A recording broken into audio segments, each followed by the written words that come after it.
Hi guys, नमस्ते। मेरा नाम है डॉक्टर संध्या रामनाथन और मैं एक जीपी हूँ ऑकलैंड, न्यूजीलैंड में। आज इस वीडियो के ज़रिए मैं आपको बताना चाहती हूँ कुछ सिंपल तरीके सस्पेक्टेड या कंफर्म्ड माइल्ड केस ऑफ कोविड-19 को घर पे ही मैनेज करने के लिए, और कुछ ऐसे बेसिक इक्विपमेंट जो आपके घर में होने चाहिए अगर आपको या आपके किसी फैमिली मेम्बर को ज़रूरत पड़े इस कोविड-19 पैंडमिक के दौरान। अब सबसे पहले जो एक बेसिक मेडिकल डिवाइस आपके पास होना चाहिए घर पे, और स्पेशली अगर आप किसी ऐसी जगह, ऐसे सिटी, ऐसे लोकेशन में हैं जहाँ की मेडिकल फैसिलिटी बहुत नज़दीक अवेलेबल नहीं है, तो वो एक सिंपल डिवाइस है जिसका नाम है पल्स ऑक्सीमीटर। ये डिवाइस कोई बहुत महंगा नहीं है और बहुत ही आसानी से सभी मेडिकल स्टोर्स पे अवेलेबल है। ये आपको हेल्प करेगा ये बताने के लिए कि ब्लड के अंदर आपका ऑक्सीजन सैचुरेशन लेवल कितना चल रहा है, और एक रीअश्योरेंस देगा कि आप अपना केस अच्छी तरह से घर पे मैनेज कर पा रहे हैं और आपको बार बार हॉस्पिटल जाके इस सैचुरेशन लेवल को चेक करने की ज़रूरत नहीं है। अब मैं आपको बताती हूँ ये डिवाइस कैसे फंक्शन करता है। तो इसमें एक स्विच होता है, उसे ऑन करेंगे। यूजुअली इसके साथ में या तो बैटरीज आती हैं या एक कॉर्ड होता है। इसमें एक स्लॉट दिया होता है, उसमें आप अपनी इंडेक्स फिंगर डालेंगे। थोड़ी देर के बाद इसमें एक लाइट जलेगी और आपकी जो भी रीडिंग है वो इसमें आ जाएगी। जैसे मेरी रीडिंग इस टाइम पे 100 आ रही है और नीचे मेरा पल्स रेट आ रहा है, तो मेरा लंग फंक्शन बिल्कुल ठीक काम कर रहा है। ये एक बहुत ही इंपॉर्टेंट डिवाइस है अपने लंग फंक्शन को मॉनिटर करने के लिए इस इन्फेक्शन के दौरान। नॉर्मल रेंज है बिटवीन 95 to 100%। अगर आपका लंग फंक्शन इसमें 93% से कम दिखा रहा है और उसके साथ में सांस लेने में तकलीफ़ है, तो ये एक इस चीज़ का इंडिकेशन है कि आपको एक expert medical advice, proper professional medical advice बाहर जाके लेने की ज़रूरत है। इसके अलावा कुछ और छोटी चीज़ें जो आपके पास घर में होनी चाहिए वो हैं कुछ बड़े साइज़ के बलून्स, इस तरह के। मैं आपको बताती हूँ इसका क्या करना है। और straw, reusable straw, metallic straw, आजकल पेपर के स्ट्रॉज आते हैं, उनमें से कोई भी चीज़। अब अगर आपकी फैमिली में किसी को भी कोविड के सिम्टम्स दिख रहे हैं और आप किसी कारणवश उसका टेस्ट इमीडिएटली नहीं करा सकते हैं, तो दैट्स ओके। सबसे पहले पैनिक होने की ज़रूरत नहीं है। मैं आपको बताऊंगी कि बेस्ट पॉसिबल वे में आप इसको कैसे मैनेज कर सकते हैं। और इस वीडियो की शुरुआत में ही मैं आपसे एक बहुत ही हम्बल रिक्वेस्ट करना चाहूँगी कि प्लीज़ इस वीडियो को एंड तक देखिए और कोशिश कीजिए कि आप इसको ज़्यादा से ज़्यादा लोगों तक पहुंचा सकें, उसको आगे शेयर कर सकें, क्योंकि ऐसा करने से आप ज़रूर कहीं ना कहीं किसी की जान बचा पाएंगे। अब सबसे पहला मैनेजमेंट प्रिंसिपल इस कंडीशन को घर पे ही मैनेज करने के लिए ये है कि आपको अपनी इम्यूनिटी को बढ़ाना होगा। हमारी बॉडी की immunity first line of defence है किसी भी बीमारी से लड़ने के लिए, और ये बात कोविड-19 वायरस इन्फेक्शन के लिए भी लागू होती है। अपना जो डाइट है उसको कोशिश करें कि बैलेंस डाइट लेने के लिए हर तरह के फल और सब्जियां इंक्लूड करें। ये भी कोशिश करें कि जंक फूड ना खाएं, अल्कोहल और फिज़ी ड्रिंक्स को कम से कम यूज़ करें, वेल हाइड्रेटेड रहें, पानी बहुत ज़्यादा मात्रा में पिएं। इसके साथ में ही एक चीज़ और बहुत इम्पॉर्टेंट है कि अपने आप को काम और कंपोज रखना है, क्योंकि इस समय में काफ़ी कुछ आपका माइंड डिसाइड करेगा कि आपकी बॉडी इस कंडीशन में कैसे रिएक्ट करती है। मैं आपको और कुछ ब्रीदिंग एक्सरसाइजेस भी बताऊंगी जो आपको काफ़ी मदद करेंगी इस इन्फेक्शन के दौरान। अपने इम्यून सिस्टम को मजबूत करने के साथ आपको एक अच्छी कम से कम 8 घंटे की नींद लेना भी बहुत ज़रूरी है। अब मैं आपको कुछ इम्पॉर्टेंट सप्लीमेंट्स के बारे में बताती हूँ। सबसे पहले है ये जिंक, विटामिन डी और विटामिन सी। आप चाहें तो टर्मरिक या एक्नेशिया भी इंक्लूड कर सकते हैं, लेकिन ये 3 supplements zinc, vitamin D and vitamin C बहुत मदद करेंगे आपकी इम्यूनिटी को कवर अप करने के लिए, और ये सभी सप्लीमेंट आपको रोज़ लेने हैं। अब दूसरा मैनेजमेंट प्रिंसिपल है वायरस लोड को बॉडी में कम करना। आपको पता है कि कोविड-19 का वायरस आपको किसी दूसरे इंसान के ड्रॉपलेट यानी उसके बोलने, छींकने या खांसने से लग सकता है, और ये आपके नाक, मुंह या कभी आँखों के ज़रिए अंदर जा सकता है। तो अगर आप कहीं बाहर हैं और 2 मीटर का सोशल डिस्टेंसिंग मेंटेन नहीं कर पा रहे हैं, तो आपको फेस पे एक मास्क पहनना चाहिए। अगर पॉसिबल हो जो आपके नाक और मुंह को कवर करे, और अगर पॉसिबल हो तो एक चश्मा भी पहन सकते हैं। इससे ये होगा कि अगर आप किसी इन्फेक्टेड पर्सन के कांटेक्ट में आते भी हैं तो जो ट्रांसमिशन का चांस है वो बहुत कम हो जाए, या जो वायरल लोड है, जो वायरस उससे आप तक आ रहा है, उसकी एंट्री कम हो जाए। अब अगर आपकी फैमिली में किसी को कोविड-19 के सिम्टम्स दिख रहे हैं, जैसे कि बुखार का आना, सूखी खांसी, नाक का बहना, गले में दर्द, या स्मेल या टेस्ट के सेंसेशन का कम हो जाना, तब आपको इस वायरल लोड को कम करने के लिए कुछ चीज़ें करनी होंगी। उसके लिए सबसे पहले आपको दिन में 2 बार गुनगुने गर्म पानी में नमक डाल के या बिटाडिन माउथ रिंस से गार्गल करने होंगे। अपने माउथ को रिंस करने के साथ साथ आपको अपनी नेज़ल कैविटी यानी अपने नोज़ को भी रिंस करना चाहिए। उसके लिए आप इस तरह के कुछ over the counter saline nasal spray ले सकते हैं। इसको आपको अपनी नॉस्ट्रल्स में दोनों साइड में ऐसे स्प्रे करना होगा, और ऐसा आप दिन में कई बार कर सकते हैं।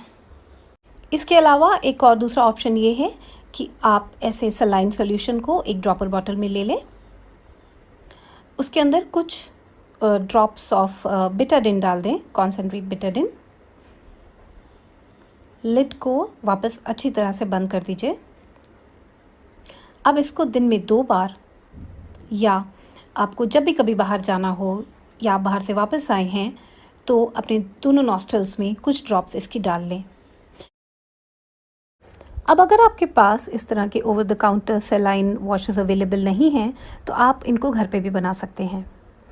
इसके लिए आपको चाहिए इस तरह का एक बड़ा प्लास्टिक बॉटल, जो कि स्प्रे बॉटल भी हो सकता है या पतले नोज़ल का बॉटल हो सकता है। उसमें आप 250 ml ऑफ उबाला हुआ और ठंडा किया हुआ पानी ले लीजिए, बॉइल्ड एंड कूल्ड वाटर। उसमें ऐड कीजिए ½ टीस्पून ऑफ सोडा बाइकार्बोनेट यानी खाने वाला बेकिंग सोडा, और ½ टीस्पून ऑफ नमक, टेबल सॉल्ट। फिर कुछ बूंदें बिटाडिन कॉन्सेंट्रेट की। इन सभी चीज़ों को आप अच्छी तरह से बॉटल में मिला लीजिए और उसको अच्छी तरह से टाइटली बंद कर दीजिए। अब इसको यूज़ करने का तरीका ये है कि आप एक वॉश बेसिन या सिंक में आगे को झुक के खड़े हों, और इस जो ये सलाइन वॉश आपने बनाया है इसको अपने नाक के अंदर स्प्रे करें। इस तरह से करें कि ये पूरे आपके अंदर माउथ में और दूसरे नाक के ज़रिए से बाहर आना चाहिए। ये भी बहुत मदद करेगा वायरल लोड को कम करने में। तो अब तक हमने ये देख लिया है कि किस तरह से हमको सबसे पहले अपनी इम्यूनिटी को बढ़ाना है और वायरल लोड को कम करना है। एक और सिंपल तरीका जो मैं इसमें इंक्लूड करना चाहूँगी वो है स्टीम इन्हेलेशन। ये एक बहुत इफ़ेक्टिव तरीका है, स्पेशली जब loss of sense of smell हो जाए तब। तो आपको एक बड़े बर्तन में गरम स्टीमिंग हॉट वाटर लेना है, 1 चम्मच विक्स डालिए उसके अंदर, और अपने हेड को अच्छी तरह से टाल या किसी कपड़े से कवर करिए और बहुत डीपली इनहेल करके स्टीम लीजिए। अब आगे बढ़ते हैं और इस मैनेजमेंट के एक बहुत ही इम्पॉर्टेंट एस्पेक्ट के बारे में बात करते हैं, जो है ब्रीदिंग एक्सरसाइजेज। उससे पहले मैं आपको बताना चाहूँगी कि आपका लंग कैसा दिखता है और किस तरह से काम करता है। हमारे लंग्स हमारे चेस्ट कैविटी के अंदर होते हैं और काफ़ी बड़ा एरिया कवर करते हैं वहाँ पे।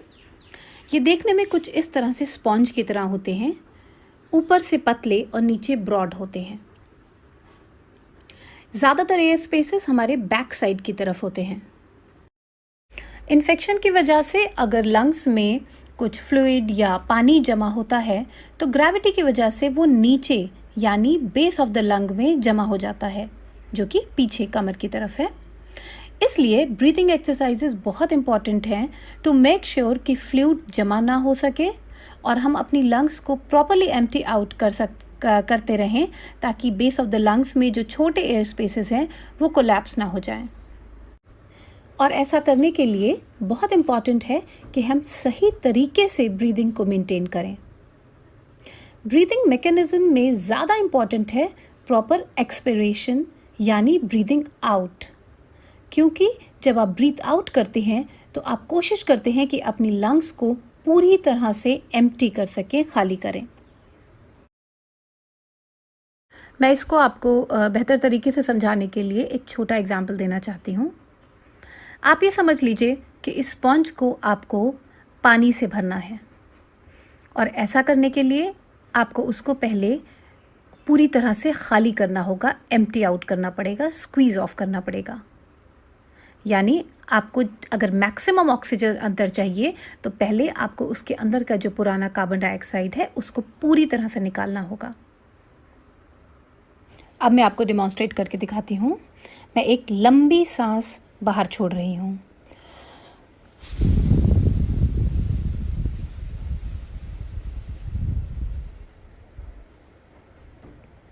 थोड़ा रुकेंगे और लंबी सांस अंदर खींचेंगे, फिर रुकेंगे।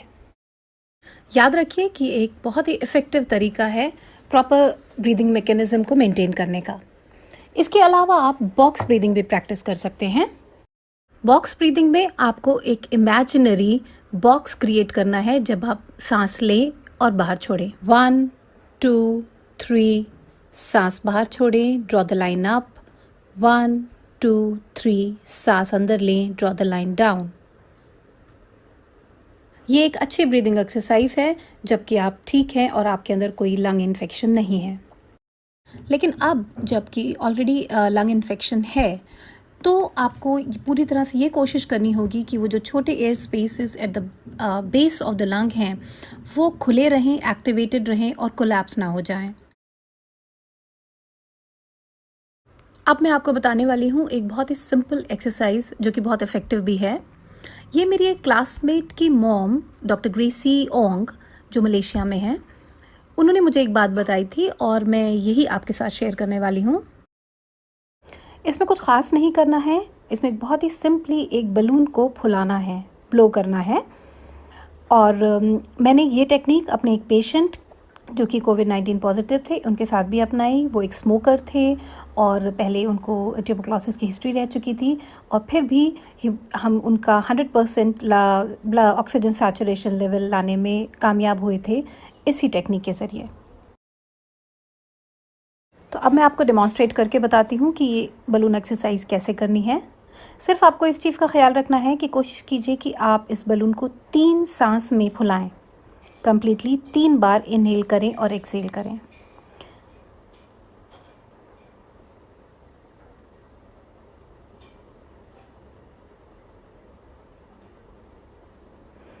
ये हो गई पहली सांस। एक बार फिर।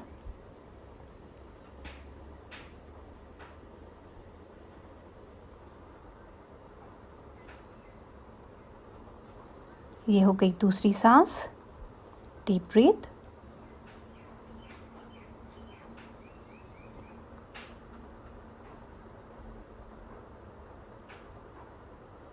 ये हो गई तीसरी सांस। अब हम अपना ऑक्सीजन सैचुरेशन लेवल दोबारा चेक करेंगे ऑक्सीमीटर में और वो डेफिनेटली बहुत बेहतर आएगा। जैसे मैंने आपको थोड़ी देर पहले बताया था, जो फोर्स्ड एक्सपायरेशन है यानी ब्रीदिंग आउट जब हम करते हैं तो हमारी कोशिश है कि हम पूरी कार्बन डाइऑक्साइड को बाहर निकाल दें ताकि ऑक्सीजन अंदर तक जाने की जगह रहे, और यही हम इस टेक्निक के ज़रिए कर रहे हैं। इसी वजह से जब हम अब दोबारा अपना ऑक्सीजन सैचुरेशन लेवल चेक करेंगे तो वो ज़्यादा बेहतर और बढ़ा हुआ आएगा। अगर आपके पास बलून नहीं है तो कोई प्रॉब्लम नहीं है, आप सिर्फ प्रिटेंड कर सकते हैं जैसे कि आप 3 सांस में बलून को फुला रहे हैं। अगर कुछ बुज़ुर्ग लोग ये बलून वाली टेक्निक को थोड़ा डिफ़िकल्ट पा रहे हैं और उनसे ये नहीं हो पा रहा है तो उनके लिए एक दूसरा सिंपल तरीका है। एक स्ट्रॉ लेके एक ग्लास में या एक टम्बलर में पानी भर लें और बिल्कुल उसी तरह से 3 बार लंबी सांस बाहर फेंकनी है उस स्ट्रॉ के ज़रिए पानी में। यानी आप जो एक्सपायरेशन कर रहे हैं वो एक रेजिस्टेंस के साथ कर रहे हैं। तो ये भी एक बहुत ही सिंपल और इफ़ेक्टिव एक्सरसाइज है, ब्रीदिंग एक्सरसाइज। मैं सजेस्ट करूँगी कि आप ये बैठ के करें और दिन में कई बार करें और उसके बाद अपना ऑक्सीजन सैचुरेशन लेवल चेक करते रहें। एक और बहुत ही ज़्यादा इम्पॉर्टेंट चीज़ जिसका हमें ध्यान रखना है वो है हमारा पोस्चर, यानी हमारे लेटने का तरीका। ये है मेरी ब्यूटीफुल डॉल रानी और एक पिलो। तो जब हम बीमार हैं यानी हमें इस तरह का कोई लंग इन्फेक्शन है तो हमें इसका बहुत ध्यान रखना पड़ेगा कि हम ज़्यादातर किस पोजीशन में लेटे हुए हैं। जैसा कि मैंने आपको बताया कि हमारे जो ज़्यादा एयरवेज़ हैं, जो एयर पैसेज हैं, वो नीचे की साइड और पीछे, कमर के पीछे की साइड लोकेटेड होते हैं। तो अगर हम बहुत ज़्यादा देर अपनी पीठ के बल लेटे रहेंगे तो चांसेस हैं कि वो कोलैप्स हो जाएं। तो हमें करना क्या है कि हमें ज़्यादातर अपनी पेट के बल लेटना है और उसके नीचे हमें एक पिलो या तकिया रखना है। कोशिश करिए कि तकिया इस तरह से हो कि वो आपके चेस्ट से लेके पेट तक आए ताकि कंफर्ट ज़्यादा हो। ऐसा करने से आपके जो बैक पे का जो लंग का पार्ट है वो प्रॉपरली एक्सपोज्ड है और दब नहीं रहा है। अभी हमारे पास एक ऐसा ही केस आया था। 70 ईयर ओल्ड लेडी थी और बेड की अवेलेबिलिटी नहीं थी उनके ट्रीटमेंट के लिए। तो उनका ट्रीटमेंट का जो मैनेजमेंट था हमने इसी तरह से किया और हमने ये देखा कि उनका ऑक्सीजन सैचुरेशन लेवल काफ़ी अच्छी तरह से हम मेंटेन कर पाए और उनकी कंडीशन में बहुत ज़्यादा सुधार आया। ये उन्होंने घर पे रह के ही किया क्योंकि हॉस्पिटल्स में भी जो मैनेजमेंट का प्रोटोकॉल है वो इसी तरह से है और उनको इसी पोजीशन में लिटाया जाता है। सबसे ज़्यादा इम्पॉर्टेंट ये है कि जैसे ही ऑनसेट ऑफ सिम्टम्स हो इमीडिएटली एक्शन लेना चाहिए, मेडिकल एक्सपर्ट एडवाइस सीख करनी चाहिए, चाहे वो वर्चुअली क्यों ना हो। हर कंट्री का अपना एक अलग प्रोटोकॉल है इस कंडीशन को मैनेज करने के लिए। कुछ कंट्रीज़ एंटीबायोटिक प्रिस्क्राइब करते हैं to treat upper respiratory tract infection. बाकी सिम्टोमेटिक ट्रीटमेंट किया जाता है, paracetamol for fever, antihistamine, decongestants. मैं फिर इस बात के ऊपर बहुत ज़्यादा स्ट्रेस करना चाहूँगी कि सबसे ज़्यादा इम्पॉर्टेंट चीज़ है काम रहना, पैनिक में ना आ जाना और जो पहले मैंने आपको 3 मेन चीज़ें बताई हैं उनको करते रहना। यानी सबसे पहले अपनी इम्यूनिटी को सही रखना और बढ़ाना। दूसरी चीज़ है वायरल लोड को कम करना और तीसरी चीज़ है जो ब्रीथिंग एक्सरसाइजेज मैंने आपको बताई हैं उनको कॉन्टिन्यूसली करते रहना।